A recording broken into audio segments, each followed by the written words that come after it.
Hey there, so I just want to show you something real quick. Something cool about the Crumar 7. I know a lot of my videos are about the 7. It's a cool keyboard. It's not just a piano, of course. It's actually quite a capable synthesizer too with the DX7. Let's turn it on. Okay, here's the thing. When I turn the 7 on, all of these knobs up here, they kind of flash white. I find that if you have something plugged in to its USB port, there is a slight chance, it's very low, that it's kind of hung on its startup process. So just unplug that USB MIDI connection so that it just powers on by itself and it doesn't have to worry about powering on anything else. I'm going to power on the Kawaii, and then I'm going to plug in the USB. Now the USB is to this Faderfox over here. Faderfox gets its power and also transmits its MIDI information through the USB to the Crumar 7. We have the Kawaii going 5-pin DIN MIDI out into MIDI in 1, and that's being sent to the USB and out to there. So the cool thing is that I don't have to get like a Kenton MIDI USB host adapter sort of thing. My controller interface for the 7 is also the MIDI merger, so it kind of shares that purpose. So that's why, in my opinion, the Crumar's best friend is the Faderfox PC12 specifically. Let's see if we can hear anything. Yeah, we can hear a little something, I think. If you have an expression pedal like this one, I don't know if you can see it, the Roland EV5, there's a little gray knob here. I find that it works best when it's set to 0. So ordinarily, if you want a kind of a wah-wah effect, you'd turn on effects 1. We've got it controlled here. And just to show you, that's going from green, I don't know if that shows up on the camera, to red. We can change the mode. So that's going down to the pedal wah.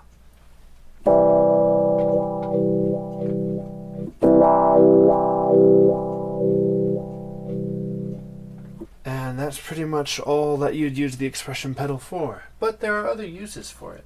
So that's kind of something interesting. Is first, I think you have to turn on the pedal wah on effects 1 with effects on with the effects 1 on. Keep the Roland EV5, that little knob, set to 0. That seems to be when it works best. And get the pedal wah going, and then change the effects to something other than pedal wah, and then turn the effect off, and then switch the function on the MIDI controller.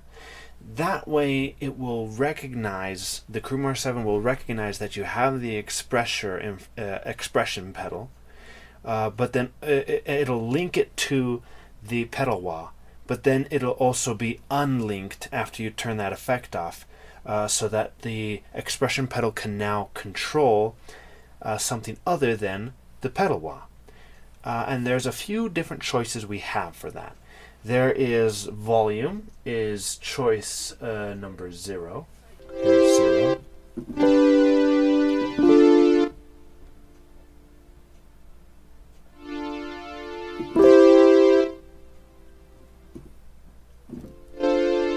And I can adjust the range of that, kind of all the way open, all the way closed. The sound doesn't die off completely because the range isn't set to the maximum minimum. And so, yeah, we can control volume on that. That's pretty cool.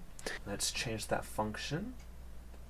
Is effects depth number 1. So, if we have something like a tremolo, let's turn off the pad. There's no tremolo, and then there's a ton. And then we can kind of rock the expression pedal somewhere in the middle. And we can change the mode. Maybe we like a pan. Very little or a lot.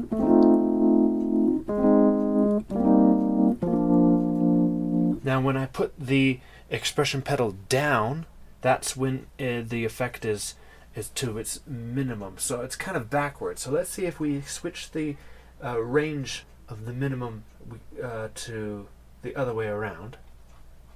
Now when I put it forward, it's to its highest. So now that operates as we think it would. So if anything is backwards, you can actually switch the range minimum of the function of the expression pedal and reverse it with the maximum, so that your minimum effect is 127 values, and then the maximum is 0, which is kind of reverse. The next choice is number 2, which is FX2 depth. So let's turn off the tremolo, and we will change the function, and we will turn on this effect. We got a phaser. Let's change it to flanger.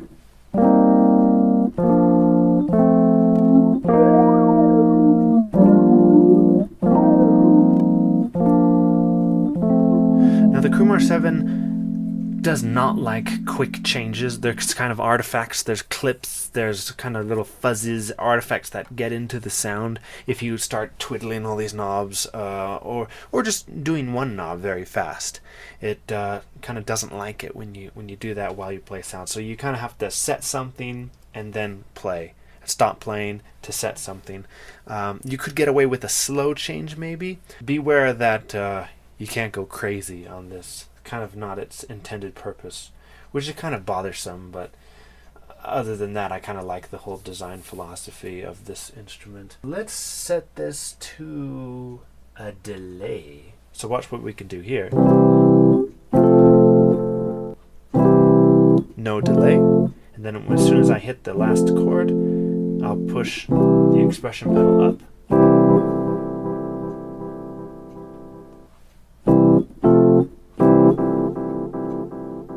And then that will just delay the last chord like that.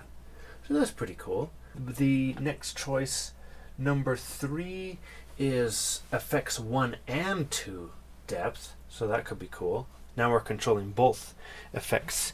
Let me get my headphones simultaneously. Do you hear the clicking noises? Now it's panning, and it also has the delay. I hope that's coming through on the right and left channels.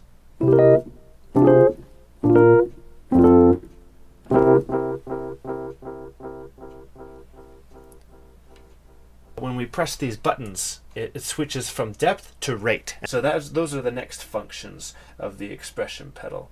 So number 4.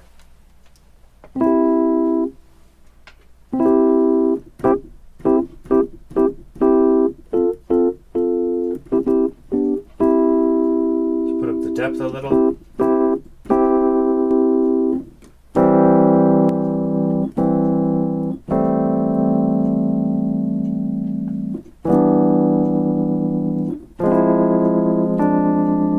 There's the pan going really fast.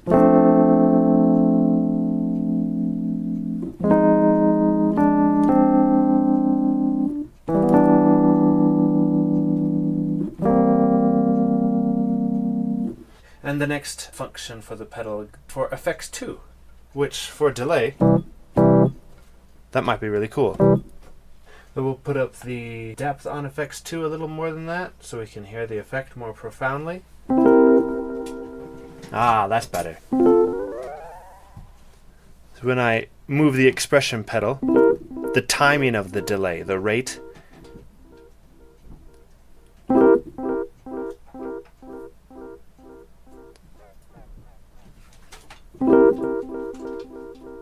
now the rate is quicker.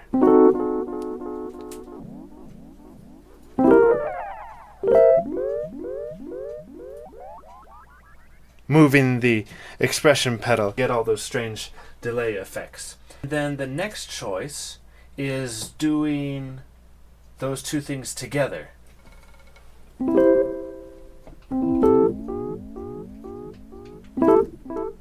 Very slow.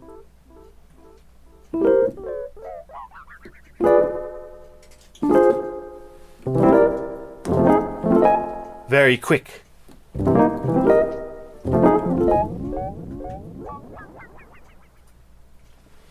The next function is drive. So if we put the drive on, we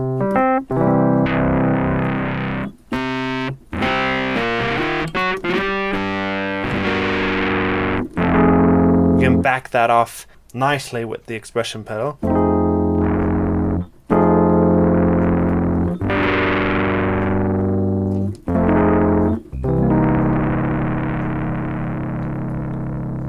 And remember, because we can set the minimum and maximum of the expression pedal's range, we can have a more defined control over the sweet spot.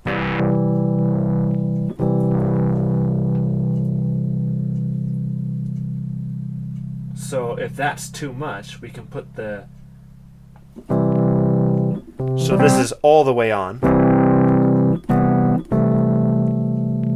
But it doesn't turn the drive all the way on to the red, because the maximum has been closed off a bit there. We can also change the model of the drive.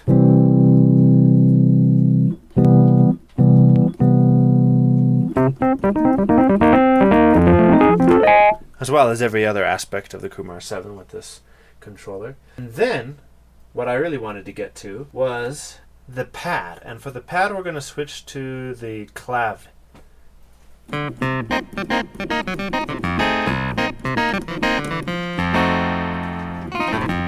Because when you press this button here and turn off all the clav tabs, then there's no more sound. These buttons here.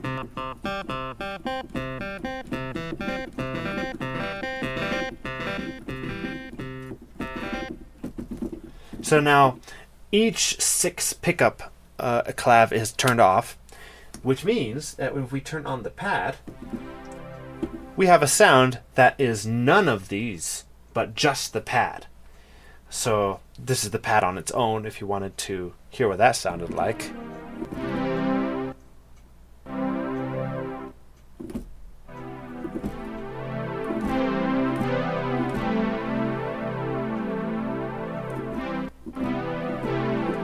But the interesting thing is that you can control the pad blend, and that's if you press this button quickly, it goes from blue to kind of purple.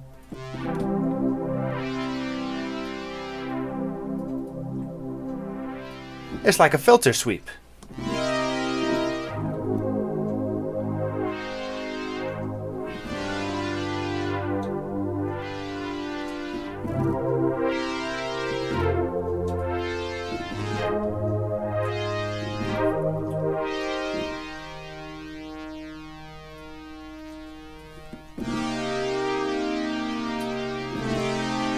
This is all the way open.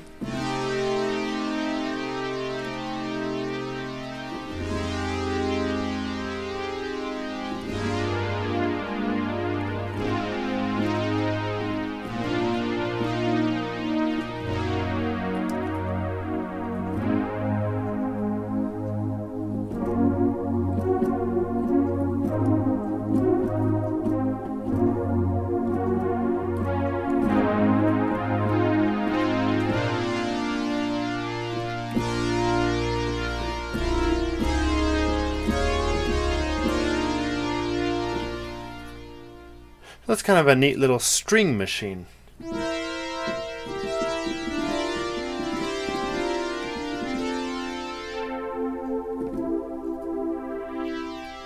And you have real-time control without having to do all this, reach up there and twiddle the knob with your foot.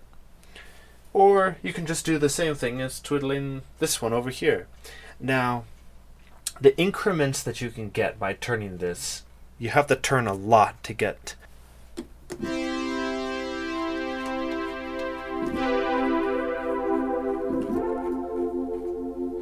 it all the way to the red.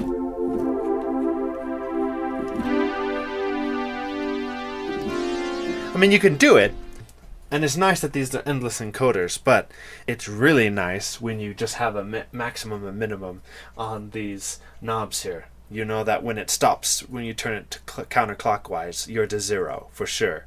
And then when you turn it the other way, you're to its max. Now, something you can do other than program changes here and MIDI CC numbers is pitch bend. And all of these engines don't respond to pitch bend except for the DXEP, which is the DX7, if I'm not mistaken.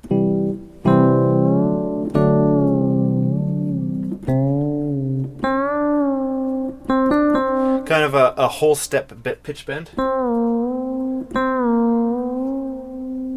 If you try this with any of the other presets, at least on the top, the bank one, that pitch bend won't work. So that's kind of a cool thing, because on the Crumar 7 there's no pitch bend wheel. It's like, that's too bad. This thing responds to it. It'd be nice for the Crumar 7 to have a pitch bend wheel, but you don't really need it, because the pitch bend can be assigned to one of these. So in the middle of 0 to 127 is 64. So if you want to get back into tune, you turn this until it's in the middle, which is 64. And if you're off by 1 or 2, it's barely noticeable.